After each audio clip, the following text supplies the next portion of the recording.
Donc, bienvenue dans ce premier webinaire de 2021 qu'on organise au sein de MyTalents. On va découvrir aujourd'hui l'impact du digital sur le métier de consultant en accompagnement professionnel. Donc, je suis accompagnée de Philippe Abou, dirigeant de MyTalents et d'AP Ressources Humaines, qui va co-animer avec moi ce webinaire. Également, on a aujourd'hui Jules Pierrel.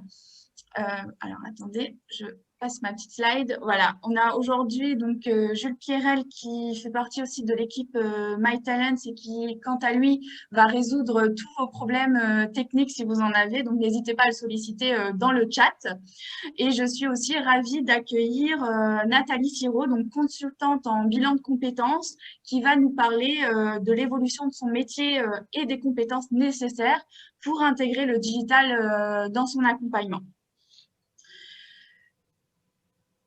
Donc, je vais vous présenter le programme de ce webinaire. Donc, nous allons voir dans un premier temps en quoi le contexte actuel aujourd'hui nous incite à passer au digital dans nos prestations d'accompagnement. Également, nous verrons dans un deuxième temps les nouveaux enjeux des professionnels de l'accompagnement et comment on a transposé ces enjeux liés à la formation au métier de l'accompagnement professionnel. Dans une troisième partie, nous aborderons l'évolution du métier de consultant en accompagnement professionnel sur 3 axes. Donc, on vous présentera ça tout à l'heure. Et enfin, on se concentrera sur les 3 piliers pour réussir votre transformation digitale. Donc, le CEC, compétences, équipement et contenu. Et à la fin, donc, on aura un temps d'échange pour répondre à toutes vos questions. Donc, n'hésitez pas au fur et à mesure de mettre vos questions sur le chat. On y répondra à la fin. Donc, on va commencer par un petit sondage pour faire une petite introduction. Donc, ce sondage va se faire directement sur Zoom. Je vais vous le lancer. Donc, la question, c'est quels outils digitaux utilisez-vous aujourd'hui pour vos accompagnements? Donc, je lance le sondage. Normalement, vous avez la possibilité d'y répondre directement. Donc, il y a plusieurs choix de réponses, soit des échanges par mail réguliers, des documents partagés sur Drive, des outils de visioconférence, des plateformes de tests métiers ou de tests de personnalité, une solution digitale ou bien d'autres outils si vous en avez. Alors, n'hésitez pas donc à y répondre. Je vous laisse quelques minutes, enfin quelques secondes, pardon.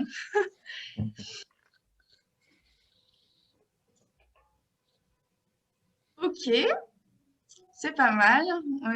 Tout le monde a presque répondu. Alors, vous êtes presque la totalité aujourd'hui utilise des outils de visioconférence.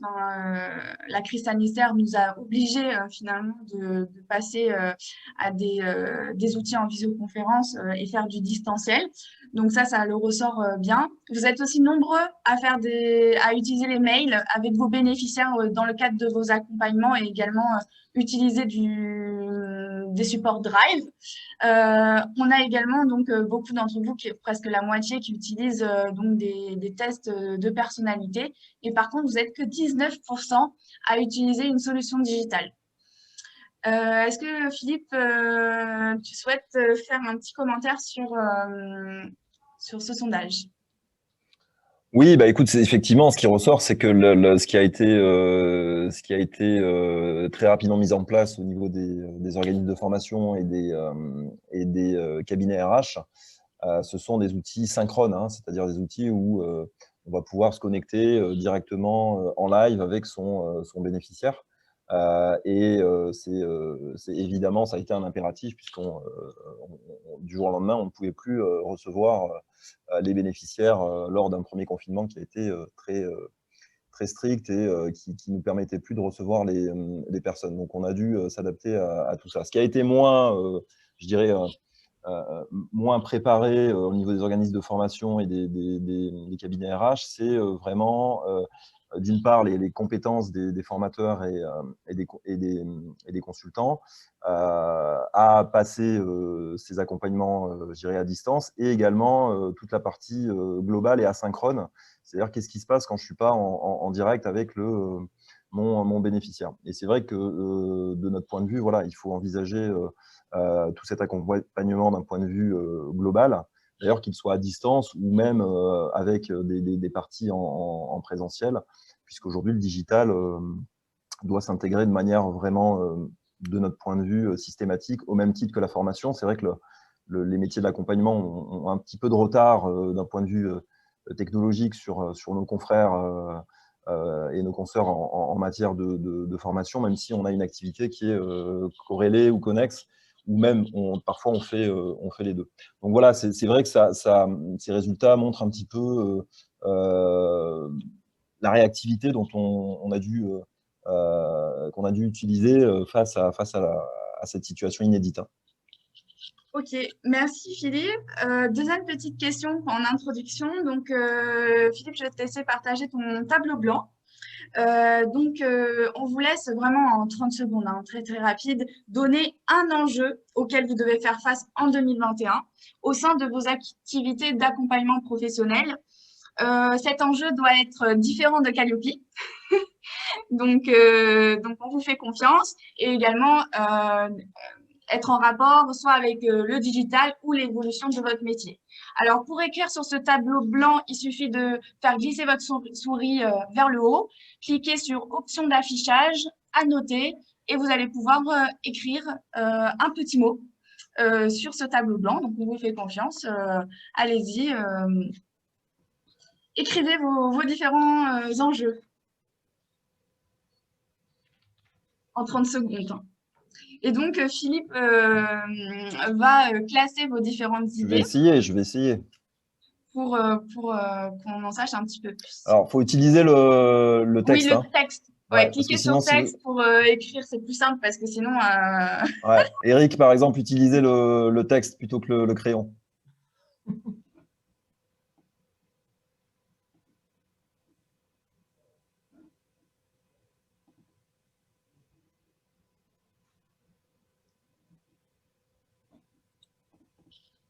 Donc, Michel Finance, créer une plateforme numérique. Donc, c'est un de ces enjeux.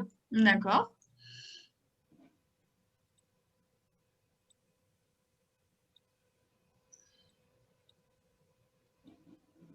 Donc, pas mal d'idées qui arrivent sur ce tableau blanc. Merci pour votre participation, en tout cas.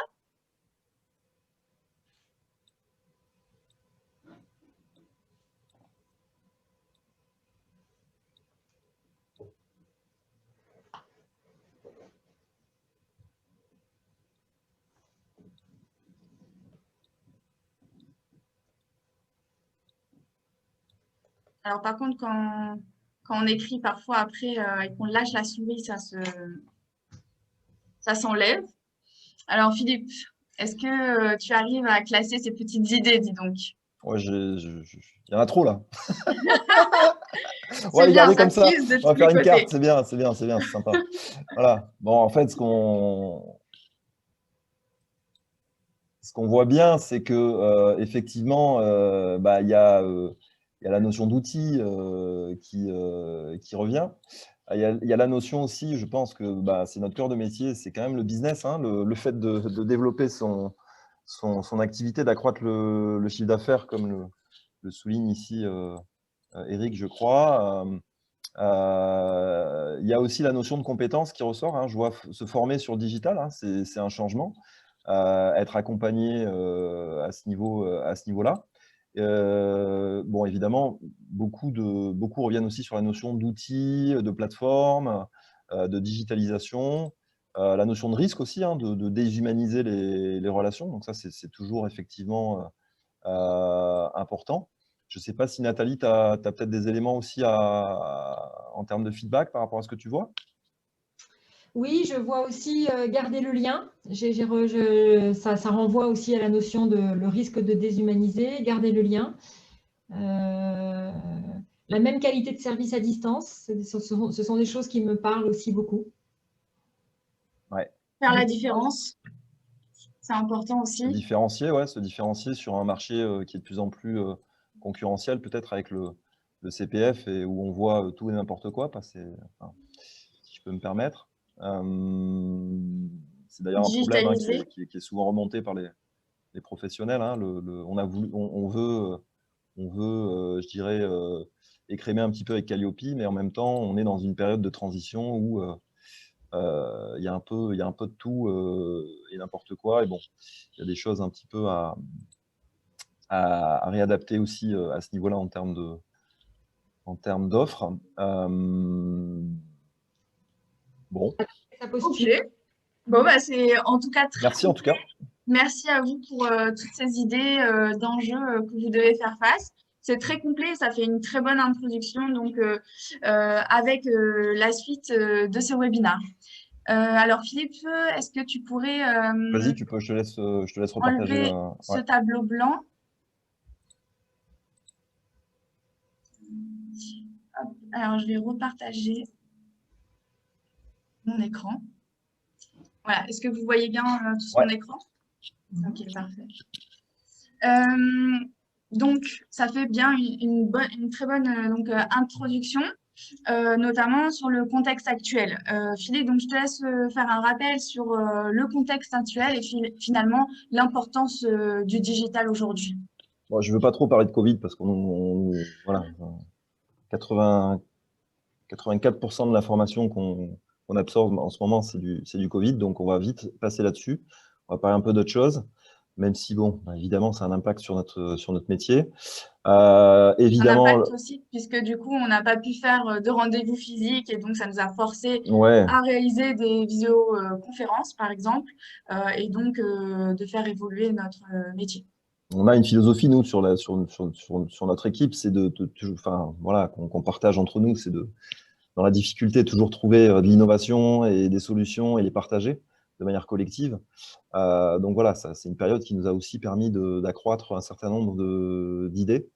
Le CPF, il est évident qu'on est passé d'une logique de liste FONGECIF, notamment pour celles et ceux qui font du bilan de compétences, de la VAE, à un achat direct, donc à du B2C pur et dur. Donc il y a la notion aussi de marketing B2C, hein, clairement, qui est aussi un des enjeux au niveau des cabinets. Et puis effectivement, la visibilité, la présence sur cette plateforme avec les usages un peu déviants dont on a parlé tout à l'heure. Le référentiel Calliope, qui est un enjeu 2021, il est évident que ça l'était déjà pour les cabinets qui ont été certifiés en 2020 et plus que jamais, ça va l'être cette année. Même si je pense que ce référentiel doit aussi évoluer sur certains aspects, mais c'est déjà une bonne base effectivement de travail. Et en tout cas, le digital aussi peut permettre d'avoir accès à une traçabilité au niveau des accompagnements et doit permettre d'avoir ce suivi Calliope plus facilement, entre guillemets. Et effectivement, une concurrence accrue sur le marché avec de plus en plus d'acteurs, une tension sur les prix, puisque les prix étaient précédemment relativement réglementés, notamment sur les prestations de bilan avec le FONGECIF. Et aujourd'hui, c'est un petit peu open bar, et on voit des prestations qui vont entre 300 et 3000 €, hein, on va dire, pour un bilan de compétences. Donc difficile, enfin voilà, ce sont des challenges, des enjeux. Et puis en même temps, le contexte actuel, c'est à savoir accompagner les personnes dans un contexte dans un contexte qui est très compliqué au niveau du marché de l'emploi, où il y a un chômage qui se développe, il y a une tension effectivement qui est importante à ce niveau-là. Et notre métier étant d'accompagner des projets professionnels, il faut qu'on trouve des débouchés à ces projets. Donc ça, c'est aussi un enjeu pour nos métiers. Et proposer à ces personnes-là, je pense, des outils et un accompagnement sur mesure personnalisé qui va leur permettre de mettre en action leur projet, qu'on soit à 1 km ou à 1000 km en termes de distance pour les accompagner. D'accord, merci Philippe. Juste pour une petite parenthèse sur Calliope, effectivement, Il y a différents critères, notamment la traçabilité des accompagnements ou vraiment des critères sur la personnalisation de chaque accompagnement aux bénéficiaires. Finalement, ces deux critères-là, c'est facilité par le digital. Et également par rapport à la crise sanitaire, juste Philippe, par rapport à votre expérience personnelle, comment AP Ressources Humaines, qui est un cabinet RH dans le sud de la France, a su s'adapter finalement à la crise? Nous, ça a été très simple, hein, en fait, hein, parce qu'on avait déjà une solution digitale, puisqu'on a une double activité, puisqu'on est à la fois cabinet RH et éditeur de solutions digitales d'accompagnement. Donc, je dirais qu'on a été, du jour au lendemain, on est passé à 100% à distance, et on avait tous les outils synchrones et asynchrones pour pouvoir accompagner nos bénéficiaires. Donc, en fait, ça a été très simple, hein. Tout le monde en télétravail et des outils collaboratifs internes et des outils collaboratifs d'accompagnement pour les bénéficiaires à travers une plateforme digitale et des outils connectés type voilà, outils de création de CV intégrés, outils de suivi de candidature et puis d'autres outils aussi. Voilà, il n'y a pas que des outils, il y a l'humain évidemment, mais c'est vrai que ça facilite beaucoup les choses. Ok, merci. Juste par rapport aux enjeux, donc on en a parlé tout à l'heure, donc avec le tableau blanc et toutes vos idées, mais également donc la FFOD, donc le Forum des acteurs de la formation digitale, a défini 3 axes de progrès pour les organismes de formation. Donc je vais vous les citer. Investir dans de nouvelles formes d'ingénierie pédagogique, repenser l'organisation interne autour de nouvelles compétences et accompagner l'évolution du métier de formateur qui devient un facilitateur des apprentissages personnalisés et tutorés. Finalement, Philippe, comment les enjeux de la formation peuvent être transposés aujourd'hui au métier de l'accompagnement professionnel?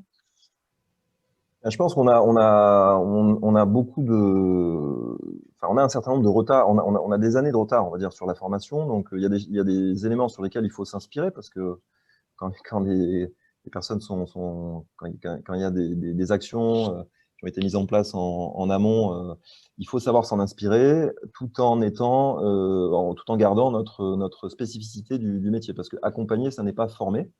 C'est pas la même chose. Donc, il y a un enjeu peut-être encore plus personnalisé, individuel, qui est présent. Mais effectivement, il faut aussi se servir de ce qui a été mis en place en l'adaptant à nos métiers. Donc, ça veut dire que il y a des enjeux autour de l'ingénierie des parcours d'accompagnement en les repensant. On va en parler tout à l'heure sur la partie synchrone, asynchrone.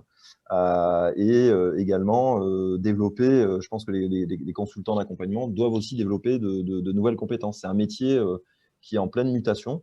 Le digital, pas que le digital, mais le digital a un impact, évidemment, comme il a un impact sur le métier de formateur. Et aujourd'hui, on voit de plus en plus, effectivement, de formateurs qui maîtrisent cette approche blended, mixte, cette approche globale avec des boucles synchrones, asynchrones dans leur formation. Bien, nous, il faut garder notre spécificité, mais en même temps, intégrer ces nouvelles modalités d'accompagnement. Donc ça, c'est les nouvelles compétences, je pense, des consultants d'accompagnement innovants et qui s'engagent vers des modalités nouvelles d'accompagnement. D'accord, ok. C'est très clair. Du coup, pour faire une petite transition sur la suite, Nathalie, est-ce que tu peux te présenter et surtout nous expliquer en quoi ton métier, en tant que consultante en bilan de compétences, a évolué? Oui, bien sûr, Mélissa. Alors, donc me présenter, je suis coach professionnel certifié et consultante en ressources humaines. Donc, j'ai 2 activités principales, l'une qui est de faire du conseil RH auprès d'entreprises et l'autre qui est vraiment de l'accompagnement. Et plus précisément, donc, du coaching individuel, des bilans de compétences et de l'outplacement. Donc, c'est vrai qu'on a un métier qui évolue énormément. Moi, ça fait 1 an et demi, 2 ans que je fais des bilans de compétences et ce qui me frappe avec ce recul de 1 an et demi, 2 ans, c'est d'une part le rajeunissement de la clientèle. J'ai de plus en plus de personnes qui viennent, qui sont dans la tranche d'âge 25-30 ans. Et la deuxième chose que je constate, c'est que j'ai de plus en plus de bénéficiaires qui arrivent assez perdus, assez inquiets, sans projet professionnel précis et qui se raccrochent au bilan de compétences un petit peu comme à une bouée de secours. Donc, à force de ces deux constats, moi, je constate que j'ai un spectre d'intervention qui s'élargit, puisque de toute évidence, on n'accompagne pas de la même façon quelqu'un qui a 25 ans et quelqu'un qui s'approche de la soixantaine. Et de la même façon, on n'accompagne pas de la même manière quelqu'un qui vous dit voilà, j'ai tel projet et je voudrais, à travers le bilan de compétences, que vous m'aidiez à valider mon projet. Et quelqu'un qui dit je voudrais changer de métier, mais je n'ai aucune idée de ce que je pourrais faire d'autre. Ce que je ressens, moi, c'est un besoin vraiment croissant de personnaliser, d'individualiser les parcours, tout en restant bien évidemment dans les limites fixées par le Code du travail, puisque le bilan de compétences, c'est quand même très réglementé par le Code du travail. Donc, on est toujours bel et bien là pour définir un projet professionnel réaliste et réalisable, mais dans ce cadre-là, il faut aller, je constate en tout cas moi, vers de plus en plus de personnalisation, d'individualisation, et en même temps s'adapter à cette nouvelle clientèle qui est plus jeune, qui est, on le sait, extrêmement connectée, qui est très à l'aise avec le digital, la visio, etc. Non seulement à l'aise, mais en plus demandeuse. Là, voilà, typiquement, je viens de terminer le bilan de compétences d'une jeune femme qui a 27 ans, bac plus 5, 27 ans, bilan de compétences, et 5 ans d'expérience dans l'événementiel, donc évidemment un secteur touché de plein fouet par la crise sanitaire. Elle est à Paris, moi je suis dans le sud de la France, pas de problème. Pour elle, le distanciel, ça a été une évidence. La plateforme d'accompagnement digital, une évidence aussi. Et elle a immédiatement adhéré. Ok, merci pour ce retour d'expérience, Nathalie. Également, Sandrine Singer nous informe qu'elle a eu le même ressenti que toi, donc merci. Donc, pour formaliser un petit peu ce qu'elle a dit, Nathalie, on remarque donc vraiment 3 types d'évolution du métier de consultant en accompagnement. Une évolution qui est liée à la typologie de client. Donc, il faut s'adapter au rajeunissement des bénéficiaires qui sont de plus en plus habitués finalement au digital. Et également une évolution qui est lié aux accompagnements qui évoluent, par exemple à des bilans de compétences nouvelle génération, où on a vraiment un besoin accru de personnaliser et individualiser les parcours d'accompagnement. Les bénéficiaires ont besoin aussi d'être de plus en plus autonomes dans leur phase de réflexion, notamment par exemple sur un bilan de compétences, et donc un accès facile sur smartphone, ordinateur, tablette, eh bien c'est utile. Et également, ils ont besoin de liberté, de temps pour réaliser ces différentes activités et avancer dans leur réflexion sur leur projet professionnel. Ils ont besoin donc d'être acteurs de leurs accompagnements. Et également, on a aussi une évolution qui est liée à l'impact du digital sur le métier de consultant en accompagnement professionnel. Philippe, est-ce que tu souhaites dire un mot sur cet impact du digital? Pas nécessairement. D'accord. Il me semble que tu m'avais parlé donc d'une étude prospective de l'OPIEC, donc l'Observatoire prospectif des métiers et des qualifications, donc qui est une étude prospective de 2018 à 2022, qui nous parle finalement. Je ne sais pas si tu veux continuer sur. Oui, c'est vrai effectivement, il y a une étude de 2018-2022, mais je pensais qu'on allait en parler un petit peu après, mais aucun souci, qui effectivement avait identifié, donc l'OPIEC, qui est l'Observatoire des métiers du conseil notamment, qui a identifié le métier de consultant d'accompagnement dans le top 10 des métiers du conseil qui vont subir, entre guillemets, une évolution parmi les plus importantes avec le digital. Donc voilà, c'est vrai que dès 2018, il y a maintenant 3 ans, ça avait été identifié de manière prospective, et effectivement, on le voit aujourd'hui, ça s'est accéléré évidemment avec la situation sur laquelle on a dû s'adapter. Donc de toute façon, même sans Covid, entre guillemets, j'avais dit que j'en parlais plus, on a voilà, nous, qu'on a conçu, qu'on a développé MyTalents, on n'a pas pensé, on n'avait pas pensé qu'il allait avoir cette situation-là. Donc, de toute façon, on avait intégré cette évolution-là, cette logique-là, dans l'évolution de notre métier. Donc, pour revenir à cette étude, merci Philippe. Donc ici, vraiment le métier de consultant d'accompagnement individuel comme un des métiers les plus impactés par le digital. Donc Nathalie, comment tu as réussi à intégrer le digital dans ton accompagnement et en quoi, est-ce que tu as eu une formation par exemple pour t'aider à intégrer le digital? Mais en fait, moi, j'ai démarré mon activité bilan de compétences avec le digital directement. Donc, j'ai pas connu, je n'ai jamais fait de bilan de compétences autrement qu'avec la plateforme digitale MyTalents. Et donc, en fait, ça m'a beaucoup aidé à me lancer, en fait. Alors oui, j'ai bénéficié d'une petite formation pour la prise en main de l'outil MyTalents. Bon, c'est un outil qu'on s'approprie très facilement et il est simple, il est user-friendly. Donc, voilà, la formation était assez courte et je me suis vraiment approprié l'outil rapidement. Et je me suis tout de suite appuyée sur les parcours et les contenus préexistants dans MyTalents pour me lancer. Donc, par exemple, le parcours bilan de compétences classique, qui est très bien fait, puisque voilà, c'est un parcours en 6 étapes. La première étape sur les attentes et les objectifs, deuxième étape sur la personnalité, troisième étape sur les intérêts, les valeurs, les motivations, etc. etc.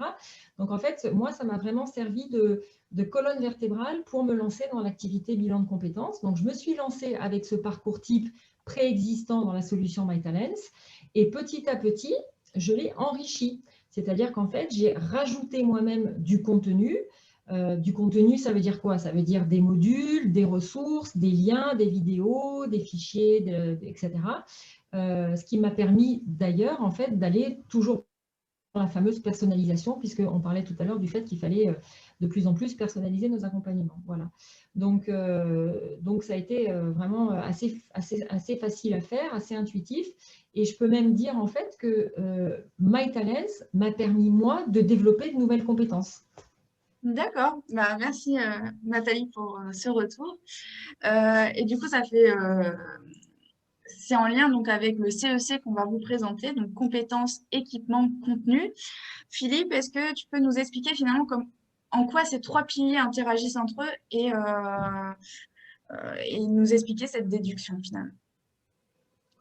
Ah oui, effectivement, donc ce qu'on appelle le CEC, c'est-à-dire que c'est une approche globale, hein, c'est-à-dire que les trois doivent être combinés dans cette approche digitale, c'est-à-dire que on ne peut pas juste prendre un équipement sans avoir les compétences, et puis on ne peut pas avoir un équipement non plus sans avoir du contenu ou sans créer du contenu. Donc ça veut dire que c'est la combinaison, effectivement, sont des piliers avec quelque chose de combinatoire autour de tout ça, donc autour des compétences d'humain, des compétences du consultant, l'équipement, avoir une solution qui puisse répondre aux besoins, et puis également avoir du contenu. Hein.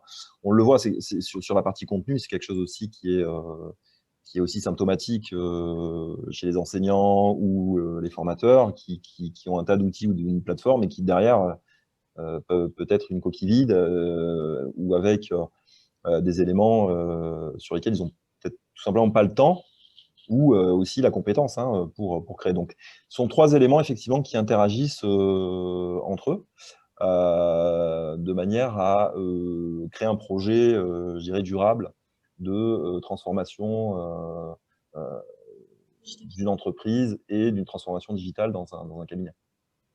D'accord. Donc, on va se concentrer sur les trois piliers, compétences, équipement, contenu. On va commencer donc par le pilier compétences. Donc, aujourd'hui, il est vraiment important d'intégrer et de développer de nouvelles compétences pour intégrer finalement le digital dans son métier de consultant en accompagnement professionnel et donc pouvoir digitaliser et créer son propre parcours d'accompagnement de A à Z. Donc, Nathalie, selon toi, quelles sont les nouvelles compétences d'un consultant pour intégrer le digital dans ses accompagnements, selon ton expérience professionnelle?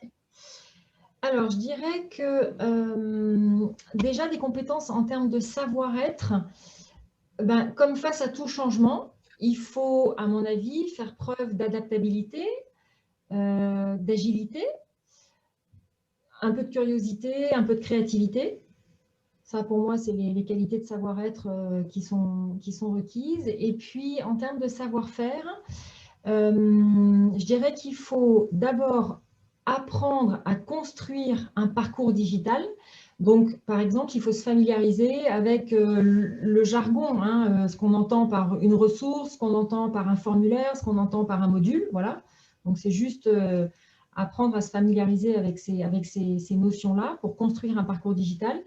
Et puis, si on veut aller plus loin, et Philippe en parlait tout à l'heure, ben, apprendre à réfléchir en amont à comment on construit un parcours digital. Et là, ça nécessite des compétences en ingénierie pédagogique. Voilà. Est-ce que tu peux donner un exemple sur le parcours leader où finalement tu as pu Alors, effectivement, pardon, excuse-moi. Oui, sur le parcours leader. Parcours leader. Ouais. Le parcours leader, c'est un parcours qui combine à la fois une approche bilan de compétences classiques et une approche coaching. Donc, tu m'avais expliqué que tu avais ajouté cette étape 7 sur le coaching individuel. C'est ça, exactement, exactement. Donc, en fait, c'est dans l'offre de services, dans la gamme des bilans de compétences proposés, il y a ce parcours qu'on appelle le parcours leader, enfin, on l'a appelé, nous, parcours leader, et qui donc permet d'avoir 3 heures de face à face en plus avec le client et 3 heures qu'on consacre en fait à approfondir des problématiques de coaching spécifiques. Donc là, on est vraiment dans du sur-mesure par rapport aux attentes et aux besoins du client.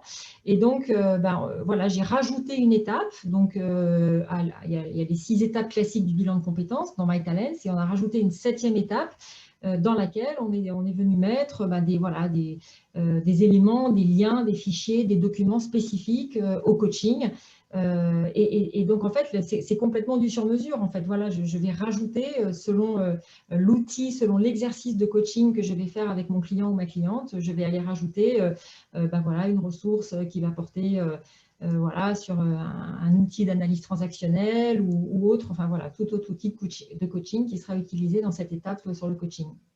D'accord, merci. C'est modulable en fait, l'approche est complètement modulable. Tout ça pour dire que ce que j'apprécie moi beaucoup en fait dans la plateforme MyTalents, voilà, c'est que donc il y a des choses qui sont préexistantes, qui m'ont vraiment aidé à me lancer.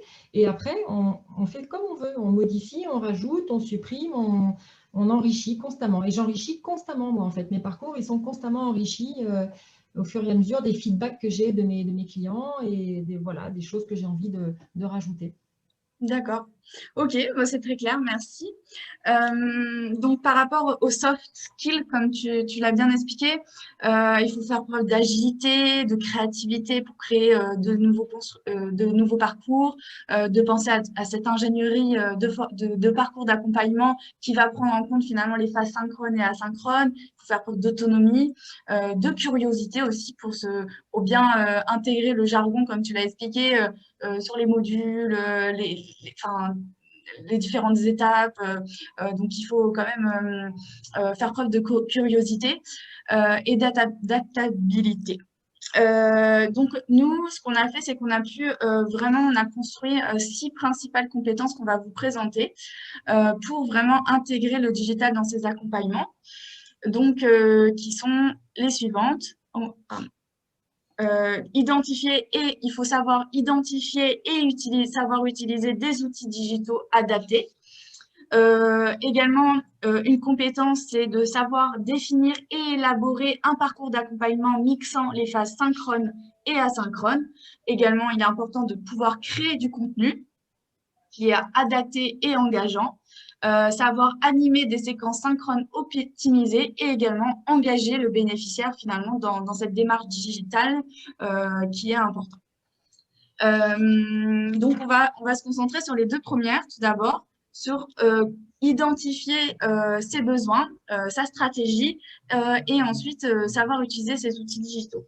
Donc, il est important, je pense, tu rajoutes, hein, si tu veux, Philippe, de définir déjà une stratégie de ces enjeux, de réaliser une veille sur les différents outils qu'on aimerait utiliser pour intégrer le digital dans sa démarche.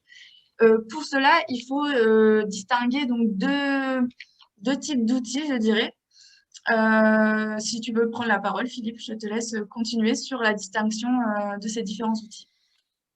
Oui, bah, de manière générale, il faut identifier effectivement ses besoins, hein, de quoi on a besoin, avoir une approche, voilà, pas prendre un outil pour prendre un outil, c'est avoir une approche globale. Qu'est-ce que je veux faire? Comment je l'intègre dans ma stratégie, dans mes pratiques, dans mes accompagnements. Donc voilà, ça, je pense que c'est quelque chose qui est important. Et puis après, effectivement, identifier en fonction de ses besoins les outils qui vont le plus correspondre. Voilà, donc c'est bien d'avoir effectivement une approche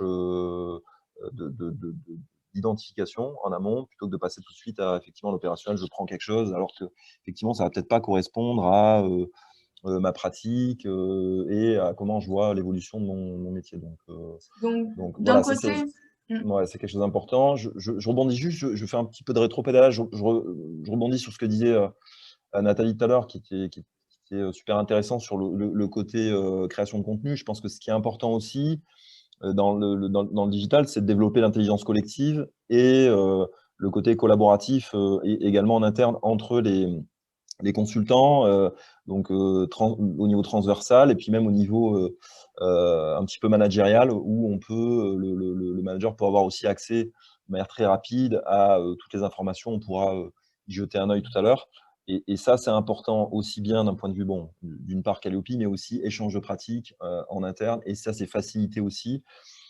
Et je dirais que dans l'évolution, on a toujours, dans le bilan de compétences, eu tendance à avoir un consultant égal un bénéficiaire. Nous, effectivement, on a tendance à dire que les choses peuvent être adaptées. On peut imaginer une intervention croisée avec un consultant qui a une spécialisation dans tel domaine. Donc, on n'a rien inventé là-dessus. Mais c'est vrai qu'on se rend compte que dans la pratique, c'est assez peu utilisé. Et le digital permet, en partageant un bénéficiaire avec un autre consultant, d'avoir accès tout de suite à toutes les informations et en sollicitant des compétences, par exemple sur l'accompagnement création d'entreprise, sur une démarche qui va être plutôt orientée sur de la VAE, de la formation, etc. Donc voilà, on arrive à effectivement, y compris à distance, proposer également une approche personnalisée d'un point de vue humain avec l'intervention d'un autre consultant. Et les bénéficiaires souvent apprécient ça, cette personnalisation au niveau des équipes. ok. Merci Philippe. Juste pour la distinction des différents outils, on peut distinguer finalement les solutions digitales qui permettent d'organiser le contenu du parcours d'accompagnement et créer de l'interactivité, là où vous allez digitaliser finalement le parcours d'accompagnement, et des outils digitaux spécifiques comme les outils de création, les outils de visioconférence, les tests de personnalité, des outils d'animation. Donc il faut vraiment distinguer ces différents outils, définir sa stratégie pour les intégrer dans ses accompagnements. Donc ça, c'est une première compétence. La deuxième compétence, donc, c'est de pouvoir définir et élaborer un parcours d'accompagnement qui va mixer les phases synchrones et asynchrones et donc également savoir créer du contenu. Donc, pour commencer, il faut élaborer une ingénierie de parcours d'accompagnement professionnel qui va tenir compte d'une répartition des phases synchrones et asynchrones. Est-ce que, Philippe, tu peux nous donner l'exemple du cabinet AP Ressources Humaines sur finalement l'intégration du digital dans le cabinet et l'adaptation finalement de la durée en asynchrone en synchrone? Effectivement, ça, c'est quelque chose assez complexe à mettre en place. On se rend compte aussi chez les consoeurs et confrères qu'on accompagne dans la digitalisation, c'est de quantifier aussi un parcours et de le granulariser. Et ça, c'est quand même important, parce que quand on met en place un bilan de compétences qui rentre dans le cadre d'un point de vue juridique de la formation, il faut être capable d'évaluer la durée de l'accompagnement dans sa globalité, c'est-à-dire à la fois pour les phases asynchrones et pour les phases synchrones. Donc un bilan de compétences, s'il dure, durée maximale 24 heures, eh bien, il faut que je sois capable de quantifier à la fois les phases asynchrones et les phases synchrones. En tout cas, évaluer, estimer une durée. Alors, granulariser Kesako, Nicole, c'est en fait, être capable de découper un petit peu le parcours prévu et évaluer une durée pour chaque phase et chaque étape du parcours, de manière à avoir une logique de quantification de la durée de l'accompagnement. Alors, évidemment, en outplacement, hein, c'est moins le cas parce qu'on est sur des durées beaucoup plus longues en termes de mois, etc. Donc, on ne va pas le faire. Et par contre, pour un accompagnement en bilan de compétences, un accompagnement créa ou un accompagnement dans le cadre d'un bilan de compétences, effectivement, le fait de quantifier les différentes étapes et en fait, du coup, pour résumer, de quantifier la partie asynchrone, c'est-à-dire que mon bilan, s'il fait 24 heures, bah, j'ai par exemple 12 heures en asynchrone et 12 heures en synchrone avec 6 fois 2 heures en rendez-vous. Mais est-ce que, voilà, comment je quantifie cette partie asynchrone et comment j'arrive à avoir une traçabilité de cette quantification? Bah, ça passe par, alors ça peut passer par une plateforme, hein, mais c'est vrai que c'est beaucoup plus facile parce que ça va permettre de jalonner un petit peu toutes les étapes, de les quantifier et donc de dire à un bénéficiaire, bah voilà, avant notre prochain rendez-vous, vous avez un travail évalué à 1h15 en faisant ces 3 modules d'autopositionnement, d'évaluation de la motivation, enfin, etc. Tout dépend de la phase dans laquelle on se trouve. Et ensuite, de passer à une phase synchrone et d'avoir toute cette visibilité, effectivement, sur la globalité du parcours. Ok. Juste pour la différence, enfin, je pense que tout le monde maîtrise synchrone, asynchrone, mais donc synchrone, ça peut être du présentiel ou de la visioconférence, c'est quand vous êtes en face à face avec le bénéficiaire, et toute la phase asynchrone, c'est la phase de réflexion finalement de votre bénéficiaire qui peut se faire sur une solution digitale, par exemple. Également, donc, il y a aussi dans cette phase asynchrone, il faut également créer du contenu. Donc, vous pouvez créer du contenu vous-même, des contenus numériques créatifs. Donc, il faut faire preuve de créativité également. Donc, ça peut être des documents, des vidéos, des quiz, des formulaires qui sont adaptés à l'accompagnement professionnel, que ce soit du bilan de compétences, de l'accompagnement VAE, de l'outplacement ou du coaching. Et également, vous avez aussi la possibilité d'utiliser des ressources finalement externes qui existent déjà, parce que Internet, on peut retrouver de nombreuses ressources qui peuvent être utilisées. Ça s'appelle la curation, c'est ça, si je ne me trompe pas. Oui, c'est dans la formation, effectivement, c'est Ouais. d'utiliser des contenus externes, hein. Il y a également Vas-y, je te laisse terminer parce qu'il y avait une question sur le nombre de grains. Ok, bah, parfait, comme ça tu y réponds de suite. Et également, il faut pouvoir organiser tout ce contenu, que ce soit des contenus créés ou des contenus, des ressources externes, dans une solution digitale pour créer finalement et digitaliser un parcours d'accompagnement en intégrant le digital. Donc, je te laisse répondre sur le nombre de grains.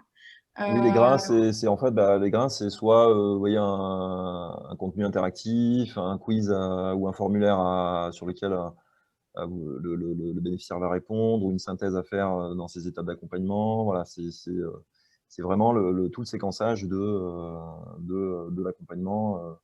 Voilà, donc ça, lui, il ne va pas le voir, évidemment, hein, ça, c'est une fiche plutôt d'ingénierie, hein, d'accompagnement.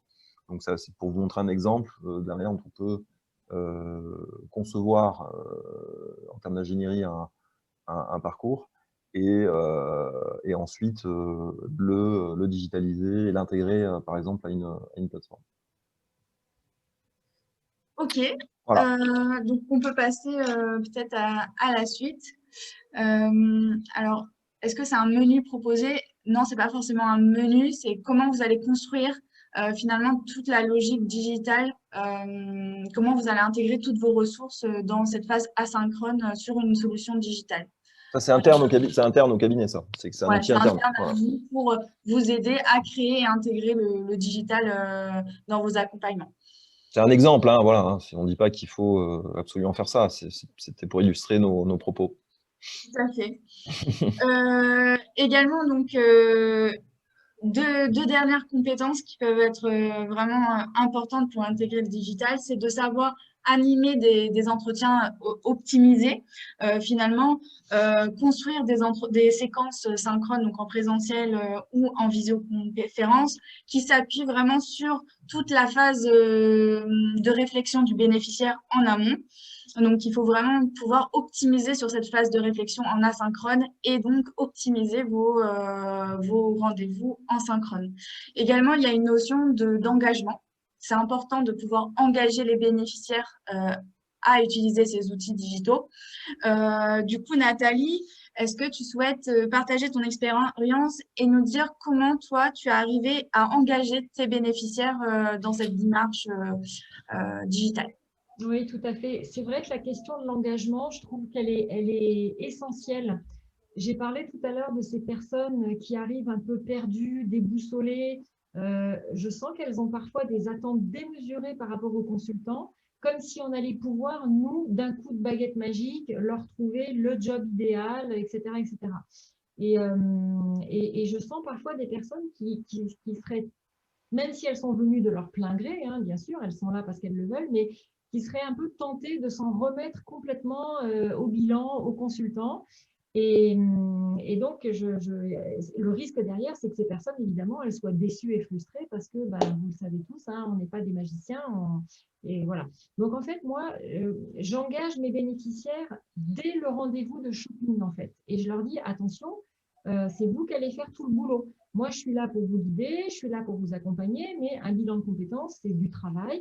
Je vais mettre à votre disposition des outils et notamment une plateforme d'accompagnement pour vous accompagner tout du long, mais il va vraiment falloir que vous soyez actif, acteur, engagé et investi. Donc déjà, je plante le décor dès le départ, dès le rendez-vous de shopping. Et dès le rendez-vous de shopping, je fais systématiquement une petite démonstration de l'outil MyTalents, justement. Ça prend 5 minutes et je vois que ça suscite immédiatement un intérêt. Je vois une petite flamme qui s'allume dans leurs yeux, ils regardent ça et ils me disent « Ah ouais, c'est bien ça !» Et comme voilà, ils vont voir d'autres consultants. Je sais que dans mon bassin géographique, moi, il y a peu de personnes, enfin, il y a personne qui utilise une solution digitale. Donc là, déjà, je crée tout de suite un élément différenciant et ça les interpelle tout de suite. Donc voilà, donc comment je les engage? Ben, je leur explique qu'ils ne vont pas être livrés à eux-mêmes pendant les phases de travail asynchrone, justement, les phases de travail personnel, qu'ils n'auront qu'à se laisser guider par la solution. Voilà, il y a des exercices, des quiz, des tests, des questions, etc. Donc, je leur dis, c'est comme un voyage, il y a des étapes, voilà, étape 1, étape 2, étape 3. Donc, vous n'avez qu'à vous laisser guider. Vous n'êtes pas livré à vous-même. Ensuite, je leur dis que toutes les infos qu'on va échanger seront regroupées dans MyTalents. Donc, il n'y a pas besoin d'aller chercher dans ses mails ou dans ses SMS ou je ne sais quoi. Tout est là, c'est simple, c'est pratique, on gagne du temps, tout le monde gagne du temps. Et puis surtout, ben, je leur dis qu'en fait, je vais pouvoir suivre en temps réel leur travail, leur progrès, leur avancement, que je vais prendre connaissance de tout le travail qu'ils font avant notre prochain rendez-vous en face à face. Et que du coup, pendant notre rendez-vous en face à face, on va pouvoir aller beaucoup plus loin dans la réflexion, dans le questionnement. Et ça les motive vraiment. Et je vois bien qu'ils ont envie de bien faire, en fait. Ils s'approprient très facilement la solution. Et par exemple, entre les rendez-vous en face à face, ils m'envoient des petits messages par le biais de la messagerie intégrée et ils me posent des questions. Ils me demandent des précisions sur tel ou tel exercice. Par exemple, ils me disent là, sur le cercle des attentes, qu'est-ce que vous attendez de moi exactement, etc. Donc, en fait, on échange. On échange pendant ce laps Ça de crée du temps. lien. Oui, exactement. Et du coup, ça les rend vraiment très, très actifs dans la démarche. Voilà. Donc, je dirais que c'est vraiment ce que permet la plateforme, là, c'est une interactivité. Ça leur permet de s'approprier complètement leur accompagnement et d'être hyper engagés, hyper actifs dans la démarche. D'accord, bah, c'est très clair. Du coup, ça fait un peu le lien avec les trois A, comme on pourrait dire, accessibilité, attractivité, accompagnement. Et Philippe, je te laisse présenter. Oui, bah, très rapidement, parce j'ai peur qu'on prenne un peu de retard, là, il est Non, midi non, 20, donc ouais. on va essayer d'accélérer un petit peu pour terminer tous les slides et laisser les personnes aussi qui veulent prendre leur pause. Donc, simplement, Accessibilité, bah, ça c'est important. On parlait de rajeunissement des bénéficiaires, mais bon, il y a évidemment tous les âges, on ne va pas faire d'a priori non plus. Mais au niveau du digital, il faut être capable d'avoir quelque chose qui soit simple à utiliser, un peu comme une appli où on a voilà, 3 boutons. Et ça, c'est important, aussi bien l'accessibilité, aussi bien pour les bénéficiaires que pour les consultants, parce que bah, on est dans un métier où on n'est pas tous rodés effectivement au digital, donc il ne faut pas que ça soit une usine à gaz, quelque chose de trop complexe, où j'ai des boutons de partout. Voilà, et ça, c'est important. L'attractivité, on en a parlé aussi, bah, c'est que le digital, c'est pas mettre du drive avec des documents, c'est pas ça. Il y a toute la notion voilà, d'engagement, de mixer les séquences, de faire quelque chose plutôt de ludique et qui va être sympa et pas trop lourd à digérer. Et puis aussi d'accompagner pendant la partie synchrone. C'est vrai que le fait d'avoir une plateforme permet de voir vraiment ce qui est fait par le bénéficiaire et donc d'avoir un côté tutoré, hein, pour reprendre un terme de la formation, et de pouvoir avoir voilà, ces feedbacks pendant cette phase asynchrone que j'aurais plus de mal à avoir avec des mails, puisque j'aurais pas de visibilité sur ce qui est vraiment fait en amont, ou alors ça va se faire de manière beaucoup plus mécanique, je dirais. Ok, merci. Donc, on va vite passer à la suite. Effectivement, on est un peu short dans le temps, mais ça devrait être bon. Nathalie, est-ce que tu peux dire un petit mot sur la valeur ajoutée finalement du bénéficiaire pour utiliser une solution digitale comme MyTalents? Très rapidement, moi, du feedback que mes clients me donnent, c'est d'abord un gain de temps. Voilà, tout est là, c'est simple, ils ne s'éparpillent pas, donc ils gagnent du temps. Ensuite, ça leur apporte de la liberté et de la mobilité. Ils peuvent avancer à tout moment, notamment parce que c'est une solution mobile. Donc, en fait, sur leur smartphone ou sur leur tablette, ils peuvent faire un petit coup de MyTalents. Donc, liberté, mobilité. Et puis, comme je disais tout à l'heure, en fait, ils se sentent vraiment accompagnés, soutenus de bout en bout. D'accord. Donc là, pour le pilier donc équipement, on va vous présenter donc MyTalents très très rapidement. MyTalent, ça se construit. On a 3 différents comptes. Le compte manager qui vous permet de piloter votre cabinet, avoir accès à des statistiques, de suivre vos consultants et de voir leur charge de travail, et donc également d'avoir une traçabilité de tous vos accompagnements. Le compte consultant qui vous permet de suivre vos bénéficiaires, d'ajouter des bénéficiaires et donc de digitaliser vos parcours d'accompagnement. Et donc le compte bénéficiaire également, où le bénéficiaire a accès à son compte. Il peut avoir accès sur son smartphone, sa tablette, son ordinateur, et réaliser toute sa phase de réflexion sur cette solution digitale. Juste, pendant que je vais vous présenter, Philippe, est-ce que tu peux nous expliquer comment tu as eu l'idée finalement de créer MyTalents? Je sais que tu cherchais des solutions d'e-learning et finalement, tu ne trouvais pas forcément une solution adaptée Bah, au oui. accompagnement. Oui, à la base, c'était pour effectivement digitaliser notre cabinet RH. Et c'est vrai que ça a été, j'ai fait le tour de tous les éditeurs, les plateformes, etc. Donc, j'ai pas trouvé. Puis c'est comme ça qu'en fait est née l'idée de créer une plateforme métier, parce que il n'y avait pas de solution existante. Donc, voilà, plutôt que de continuer à chercher, je me suis dit, créons-la et puis essayons de l'ouvrir à notre profession du mieux possible. Voilà, donc Ok, c'est comme ça voilà, qu'on a commencé l'aventure en s'associant aussi avec des experts du digital, puisque voilà, l'idée c'est vraiment d'associer des experts, des professionnels de l'accompagnement, on va dire, et des experts du digital pour créer une intelligence collective et une solution adaptée et évolutive, hein, parce en ce moment, on l'a fait évoluer aussi. On est en train d'intégrer des éditeurs de tests de personnalité pour avoir en fait un hub d'accompagnement qui puisse à terme voilà, correspondre à pratiquement toutes les pratiques et les d'accord. évolutions de notre métier. Ok, donc je vais vous présenter très rapidement hein, les 3 comptes. Donc là, on est sur le compte manager. Vous pouvez voir donc la charge de travail de vos consultants et l'adapter si besoin. Vous avez également accès à l'ensemble de vos bénéficiaires de votre cabinet que vous pouvez télécharger et exporter au format Excel. Et également, vous avez des statistiques sur le cabinet, comme le chiffre d'affaires, le taux de transformation, et des statistiques sur les bénéficiaires. Donc ça, c'est vraiment un outil de pilotage, c'est le compte manager. Je vais rapidement passer sur le compte consultant. Donc là, vous allez pouvoir ajouter vos bénéficiaires. Donc là, vous voyez l'ensemble de vos bénéficiaires de votre cabinet. Vous pouvez cliquer sur un bénéficiaire, lui ajouter des parcours d'accompagnement. Donc, vous avez plusieurs choix pour lui ajouter des parcours d'accompagnement. Mes parcours sont vos parcours à vous, nos parcours, les parcours de votre cabinet, et les My Talents, c'est les parcours qui ont été réalisés par des consultants en accompagnement et qu'on vous met à disposition. Donc là, par exemple, si on va sur le bilan de compétences 24 heures pour le bénéficiaire Sabrine, on va pouvoir, alors je ne sais pas si vous voyez, donc, on va pouvoir rentrer dans un parcours d'accompagnement digitalisé. Donc, comment est fait un parcours d'accompagnement sur MyTalent? C'est fait de rendez-vous, de formulaires, donc pour digitaliser les différentes questions que vous allez poser à vos bénéficiaires, de blocs de ressources, c'est plus des liens vers une vidéo, des liens vers des articles, des documents PDF, des documents Word, et également une synthèse d'étapes pour faire la synthèse de l'état qui vient de se dérouler, comme par exemple mes valeurs, ma personnalité au sein d'un bilan de compétences.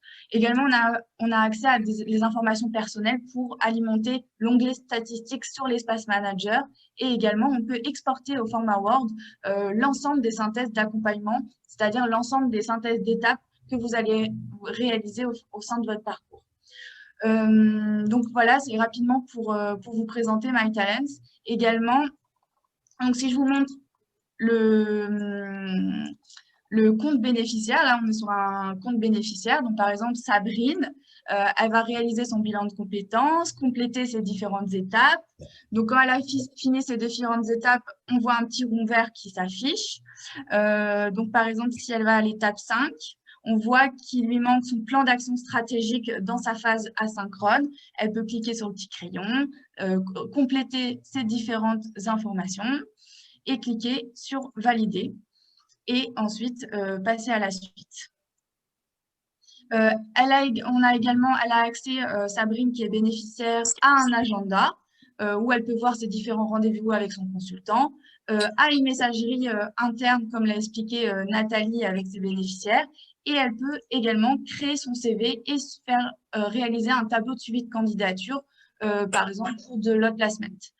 Donc là, par exemple, elle peut créer son CV et ensuite, une fois qu'elle a créé son CV, elle peut demander une correction ou un commentaire à son consultant. Donc là, si je retourne sur l'onglet consultant, si je vais dans le bénéficiaire de Sabrine, je peux lui mettre des rendez-vous que je vais avoir et je vais avoir accès à ces rendez-vous-là dans mon agenda en tant que consultant. Et également, j'ai accès à ces différents CV qu'elle a réalisés. Je peux commenter, éditer ou voir les CV et j'ai aussi accès à un tableau son tableau de suivi de candidature. Donc voilà pour vous présenter. Donc vous avez la possibilité de créer des modèles de parcours dans Moodle et vous avez également accès à votre agenda sur MyTalent qui peut être synchronisé directement avec votre messagerie personnelle. Et on essaye d'inclure de nouvelles fonctionnalités comme un partenariat avec CentralTest pour intégrer des tests de personnalité finalement au sein de MyTalent. Je ne sais pas si tu veux rapidement compléter, Philippe. Bravo, non, c'est synthétique. Voilà, en 5 minutes. Juste par rapport au contenu, donc, qui est le troisième pilier finalement du CEC pour réussir sa transformation digitale. On a accès sur MyTalent donc à du contenu, que ce soit du bilan de compétences, d'accompagnement créa, des parcours CV, email de motivation, un parcours accompagnement VAE, bilan jeune, enfin j'en passe. On a accès à du contenu et ce qui fait partie des 3 piliers pour réussir finalement sa transformation digitale. Donc je vais juste revenir. Et du coup, Nathalie, petite question pour toi. Qu'est-ce que ça t'apporte finalement pour conclure d'utiliser une solution digitale au quotidien? Qu'est-ce que ça change dans ta pratique? Moi, ce que je trouve de vraiment remarquable, en fait, c'est cette connexion très forte qui est rendue possible par le digital.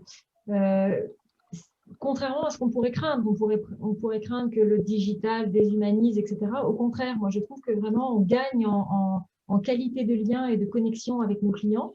Et moi, ça m'impacte dans ma pratique aussi bien dans le temps asynchrone que le synchrone. Hein. Donc, voilà, c'est fini le temps du séquencement, séance par séance. On se revoit dans 8 jours, dans 10 jours, dans 15 jours et on ne communique pas entre les deux. Non, non, on est vraiment connecté en continu pendant les séances de travail en face à face et pendant le temps de travail asynchrone. Et moi, du coup, pendant les séances de travail en face à face, j'ai beaucoup plus de valeur ajoutée. Voilà, je peux vraiment me centrer sur mon cœur de métier, le coaching, et ça laisse complètement la place, du coup, à l'humain, à la gestion des émotions ou, par exemple, à la conduite du changement.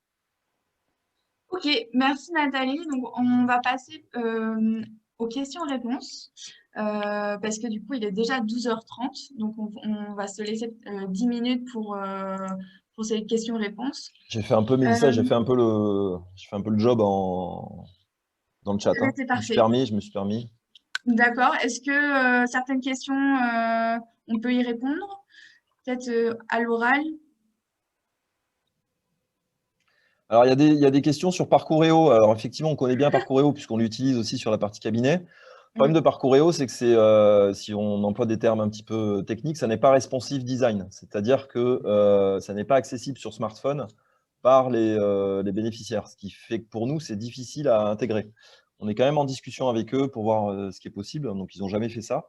Quand on parle d'intégrer, hein, on parle d'intégrer des API. C'est-à-dire qu'en fait, ce n'est pas juste un lien, c'est d'intégrer vraiment les fonctionnalités d'une solution à notre plateforme. C'est-à-dire que quand vous allez sur notre plateforme, vous allez pouvoir avoir accès, et vos bénéficiaires, du coup, avoir accès de manière très ergonomique aux résultats de leurs tests, etc. Donc voilà, il y a des éditeurs qui sont plus ou moins prêts à ça. Et donc, c'est vrai que pour nous, c'est plus facile d'avancer avec des éditeurs qui sont on va dire, préparés à ce type d'action parce qu'aujourd'hui, on est en plein dedans. Hein. Toutes les solutions, on va dire, fonctionnent avec des API comme ça, croisées, un petit peu comme on l'a fait avec le CV, le suivi de candidature.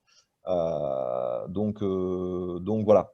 Donc, mais néanmoins, on essaye de travailler avec des solutions qualitatives, donc non Pearson, on me demandait tout à l'heure CPA, enfin non Pearson Talents. Pareil, pour eux, c'est quelque chose d'assez nouveau, donc on est en discussion. Voilà. Après, on ne pourra pas tout mettre dessus parce que ça va faire après sapin de Noël, hein, mais on sera obligé de faire des choix aussi pour vous proposer, aux utilisateurs des fonctionnalités qui sont à la fois sur l'accompagnement opérationnel à l'emploi. Hein, ça peut être, voilà, aujourd'hui, c'est vrai que créer un CV en ligne, créer de l'interaction avec le consultant, avoir une vision sur ses candidatures. Je pense qu'aujourd'hui, c'est quelque chose qui, d'un point de vue actuel, qui est vraiment important aussi pour être au plus près de son bénéficiaire. La partie personnalité, ben voilà, aussi, on veut le faire. On a aussi la volonté de créer aussi des outils intégrés nous-mêmes de questionnaire de motivation avec feedback, tout ça. On ne va pas être éditeur, mais on va pouvoir aussi créer des choses. Voilà, il y a pas mal de projets aussi qu'on a en développement. Voilà. Est-ce que ça fait gagner, j'avais une autre question sur est-ce que ça fait gagner du temps? C'est pas que quantitatif, oui, ça fait gagner du temps parce qu'on met d'un seul clic directement un outil à disposition. C'est écologique, on n'a pas un livret avec je ne sais pas combien de pages qu'on va remettre. C'est accessible de partout, donc il y a une ergonomie qui est complètement adaptée et qui est encore plus sympa sur téléphone que sur ordinateur pour les bénéficiaires.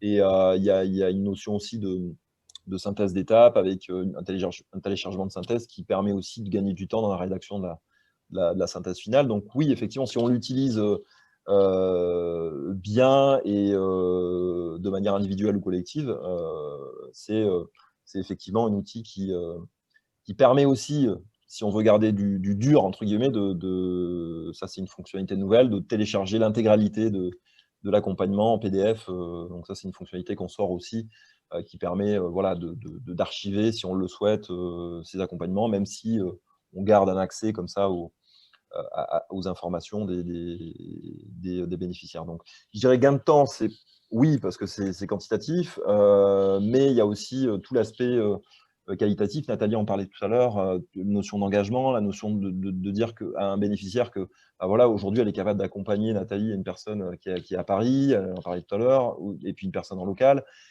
avec quasiment la même, voilà, la même qualité. Et c'est ça qui est important, parce qu'aujourd'hui, on se rend compte, moi j'ai suivi une formation là, au mois de décembre, le formateur était à Nantes, bah, voilà, c'était super, quoi. Donc, parce que j'ai eu accès aussi à une plateforme, il y a eu toute cette granularisation de parcours, je reprends le terme, de travail asynchrone, synchrone, et puis donc voilà, aujourd'hui, je pense que nos métiers aussi, ils évoluent là-dessus. C'est que la notion de territorialité, est-ce qu'elle existe encore? Je pense qu'il faut de la proximité, mais elle est beaucoup, enfin, elle a beaucoup évolué, hein. Nous, on a encore des bureaux, hein, on est content d'avoir des bureaux physiques, tout ça, de pouvoir accueillir plus librement, voilà, des bénéficiaires. Ça, c'est important. Mais c'est vrai que maintenant, les choses, quand même, évoluent grandement.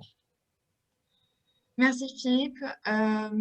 Effectivement, vous avez été nombreux à poser des questions, mais tu as répondu en live. Donc, Virginie nous parle de Google Drive. Donc, oui, ça, c'est du Drive. Donc, driver, c'est pas digitaliser. Driver, c'est vous mettez des documents à dispo. C'est une base de documents. Ils peuvent y aller. Vous avez accès.